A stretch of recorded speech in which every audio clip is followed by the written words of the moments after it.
जय गुरुदेव बच्चों, मेरा नाम घनश्याम प्रजापति है।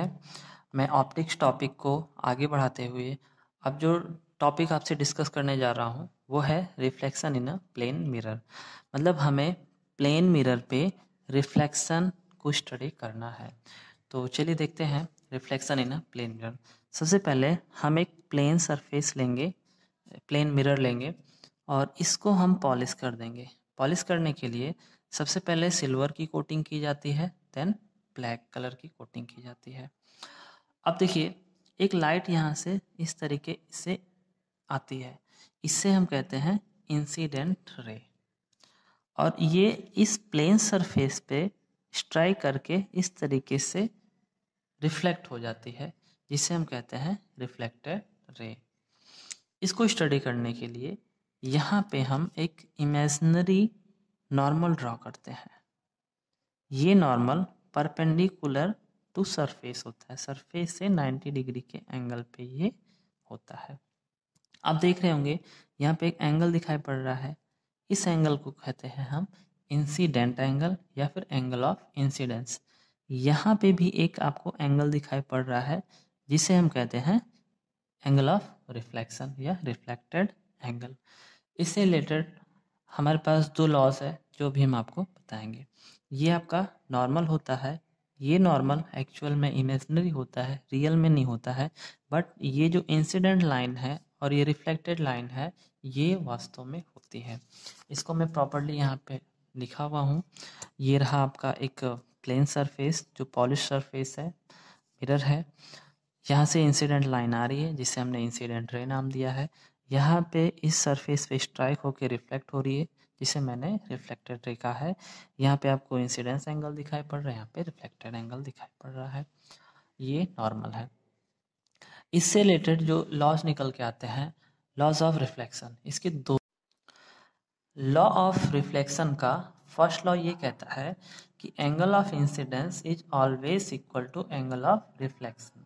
मतलब ये जो एंगल आपको दिखाई पड़ रहा है, ये इंसिडेंस एंगल जो होता है ये ऑलवेज इक्वल होता है रिफ्लेक्टेड एंगल के।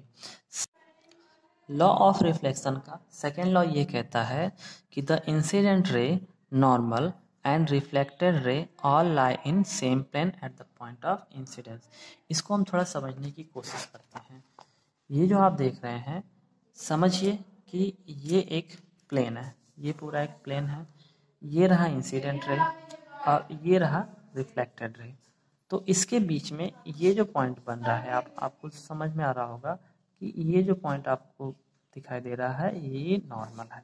और ये पूरा का पूरा प्लेन है, इसके ऊपर प्लेन, इसकी इस कॉपी के ऊपर जो प्लेन आपको दिखाई पड़ रहा है ये प्लेन, इसी में ये तीनों एग्जिस्ट कर रहे हैं, इंसिडेंट रे, रिफ्लेक्टेड रे और इसी के परपेंडिकुलर ये जो प्लेन है, इस प्लेन के परपेंडिकुलर ये हमारा नॉर्मल। आप देख रहे हैं इस नॉर्मल के रिस्पेक्ट में ये नॉर्मल प्लेन के रिस्पेक्ट में 90 डिग्री का एंगल। इसमें केस आता है नॉर्मल इंसिडेंस का। इससे समझते हैं नॉर्मल इंसिडेंस होता क्या है। देखिए, यहाँ पे एक हमने प्लेन सरफेस लिया है जो कि पॉलिश्ड है नीचे से, ठीक। देखिए, जब incident ray perpendicular to plane होगा, मतलब ये देखिए, जैसे कि ये मैं कंसीडर करता हूँ मेरे नोटबुक को, ये एक प्लेन है, ठीक है ना। ये आप देखिए नॉर्मल क्या होता है, नॉर्मल प्लेन से जो परपेंडिकुलर होता है 90 डिग्री पे होता है वो हमारा होता है नॉर्मल। अगर जो incident ray perpendicular to plane हो, मतलब नॉर्मल से ही इंसिडेंट करे जो लाइट, तो इंसिडेंस एंगल कितना हो जाएगा, 0 हो जाएगा। तो फर्स्ट लॉ क्या कहता है कि incidence angle is always equal to reflected angle. तो आपका रिफ्लेक्टेड एंगल भी क्या हो जाएगा, 0। इसका मतलब ये जो लाइट इंसिडेंट हुई परपेंडिकुलर टू प्लेन, तो रिफ्लेक्ट भी कैसे होगी, परपेंडिकुलर टू प्लेन। मतलब लाइट जिस पाथ से आई उसी पाथ पे वापस चली गई, उसी को हम क्या कहेंगे, नॉर्मल इंसिडेंस। आप इस फिगर में देख पा रहे होंगे कि ये प्लेन है, ये नॉर्मल है। अब इंसिडेंट रे भी नॉर्मल पे आ रही है, तो ऑब्वियस सी बात है एंगल जो बना इंसिडेंट एंगल वो जीरो बना तो रिफ्लेक्टेड एंगल भी जीरो बनेगा, तो लाइट भी वापस इसी पाथ को फॉलो करते हुए वापस चलेगी। अब हम देखते हैं कि यदि प्लेन सरफेस ना होके कर्व्ड हुआ या इरेगुलर हुआ तो वहाँ पे रिफ्लेक्शन कैसे मिलेगा। तो एक स्फेरिकल ऑब्जेक्ट पे हम पहले रिफ्लेक्शन देखने की कोशिश करते हैं।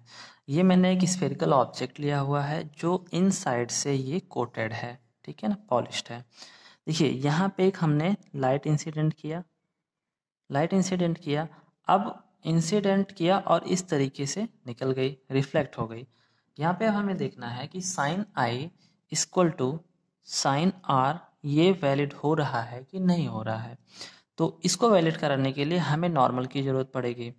तो इस स्फेरिकल ऑब्जेक्ट पे नॉर्मल ड्रॉ करने के लिए हमें पता है कि अगर जो सेंटर से एक रेडियस खींचता हुआ मैं लाइन आगे की तरफ ड्रॉ कर दूं, मतलब ये सेंटर आपको दिखाई पड़ रहा है, सेंटर से ये समझ लो रेडियस हुआ, रेडियस को हमने और आगे एक्सटेंड कर दिया तो ये हमारा नॉर्मल हो जाएगा। और मैथमेटिक्स में आप सभी जानते हैं कि सेंटर से जो भी लाइन आगे रेडियस से होके पास करती है ये परपेंडिकुलर होता है, 90 डिग्री पे होता है।